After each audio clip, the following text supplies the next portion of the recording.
back. We're still waiting. I'm here with Thomas Millett. Tom, good morning. Good morning to you. Good morning to you. Welcome to episode 2. They said it couldn't be done, folks, and here we are. A couple things I wanted to address from last time. Tom, I don't know if you listened to episode... Actually, no, we discussed it. You listened back to episode 1. I don't sound very good. My microphone is just not up to snuff. It's actually a broken headset. This is a little behind the scenes. Ooh. Yeah, It that's what sounded... I It's... Oh, you got... You're getting all that? You're getting all that? Good. I'm glad. Wait, can I do a niche reference really quick? Absolutely, anytime. Because when I was doing this, you know what this is? This is the Madeline Kahn in Clue, which says flames out of my head, flames. You know what I'm talking about? I don't know. I need to watch Clue again. It's been too long, so I can't visualize it. So I've made a deal. I told Tom this, that I'll get a new microphone, but we got to record 10 of these first. That's my goal, and then I'll invest. So I apologize for the bad sound quality meantime. The other thing, Tom, does anybody need a mattress? I really don't want this thing in my room anymore. It's taking up my frame. If anybody needs my mattress, just call me. It's real clean. I'm all set up on Bertha back there. Big Bertha, I love it. Big Bertha. But Tom, here's the real meat of the matter. Okay, we had something came up last episode that I feel needs to be addressed, and I don't know. So we discussed about us getting letters. This is when we were talking about waiting for Jerry and how that kind of derailed. I was talking about how we were getting letters from fans, and then this is what happened from that point. To which people are you referring that reached out? We got like one fan, and it's Kate Konechny. Kate Konechny was wondering. This might as well be a viewer mail segment. Well, I've never heard an opinion of Kate Konechny that isn't worth questioning. Okay. So in case you missed that last episode, also, I'm wearing the same shirt, and I'm very ashamed, so no letters, please. Wearing the same shirt, and we don't want to hear about it. We don't want to hear about it. But keep it to yourself. Exactly. Tom, I found someone that's here to challenge your claims. And they're actually here today, so if you could turn your attention to the big doors.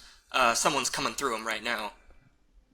Who the do you think you are?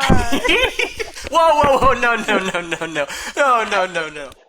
Well, I brought a surprise to challenge that yahoo.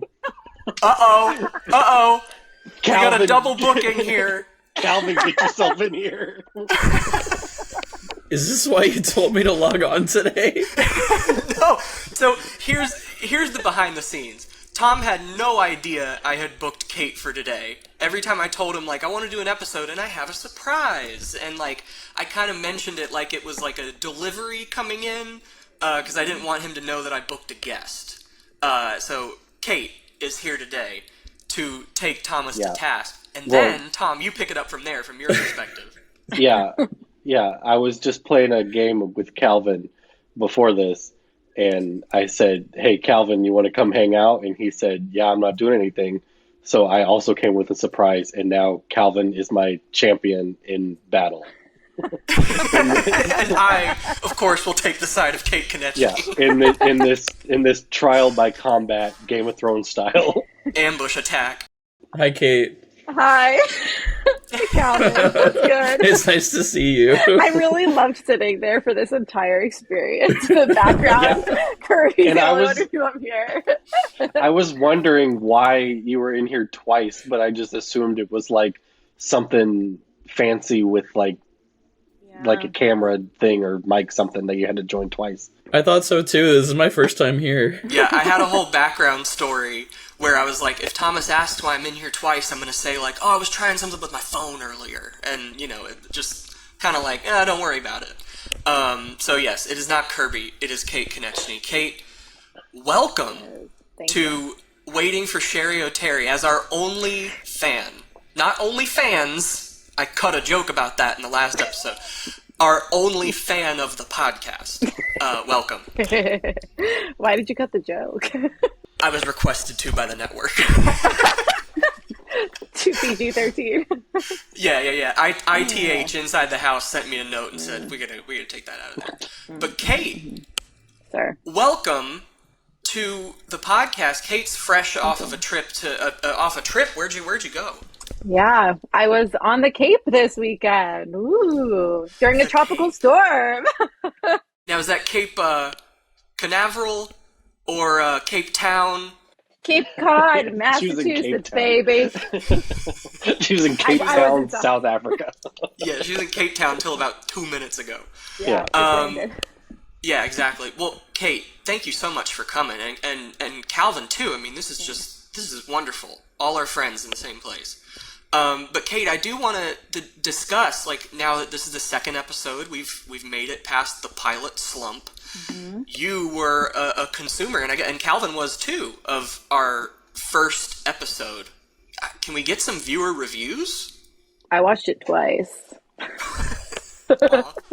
I loved it so much. It's so chaotic. It feels really good. Calvin, what'd you think? Now that you mention it, I think I only saw the first half. Oh, so damn. I'm not sure. I'm Calvin, it's it's 10 minutes, Calvin. It is literally, it's marketed as the shortest podcast in America. You watched 5 minutes and bailed.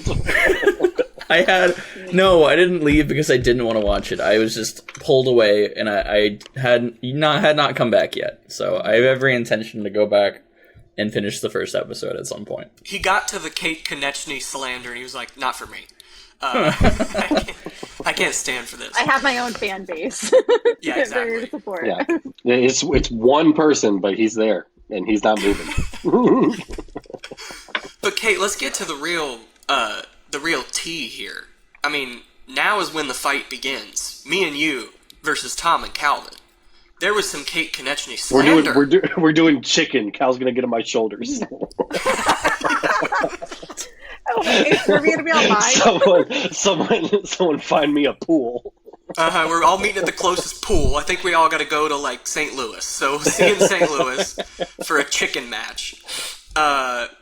Kate, what was going through your mind when you heard your own name come up on the podcast without warning? Well, first I was shocked that I would be mentioned. And then it made a lot of sense that I was the biggest and only fan. I stand by that. And then Thomas's comment, I had actually no rebuttal. I have never agreed with someone's opinion of me more. It was pretty spot on. I don't trust anything I say. So how am I supposed to fight with you if you're like, yeah, it all checks out? You can't. Great. I'm here to fight for you, Kate, and that's it. Yeah, I don't trust any of my opinions, so I think Thomas is in the right on that one. Honestly, the opinion was about waiting for Jerry, the Instagram show, and if you enjoyed that episode we did, I do have questions. Just saying. With the last one? The last waiting for Jerry, yeah. Anyway, Kate, look, I'm really glad you're here. Here's what we're already at our 10 minutes. I think we need you for another episode if you're willing to come back. I want to hear about what you got going on since I last spoke to you in person, but also like fans of Tom and I know that you were a fake Jeopardy Tournament of Champions contestant, so we got to get an update. We got to hear more about what's been going on. What's been going on since Jeopardy? Fake Jeopardy. Could be a lot. It's not for me, but it could be a lot for you. Could be a lot, but it's likely a little bit. And you know what? That's okay. That's life. If Be Real taught us anything, it's that sometimes life is just the simple moments of just living. Yeah. You know what I mean? Okay. And I don't know. I didn't know where you were going with that. If Be Real has taught us anything, I was like, oh, I don't know if it has. We're going to have a lovely time with both Kate and Calvin. We'll see you next time. Yeah.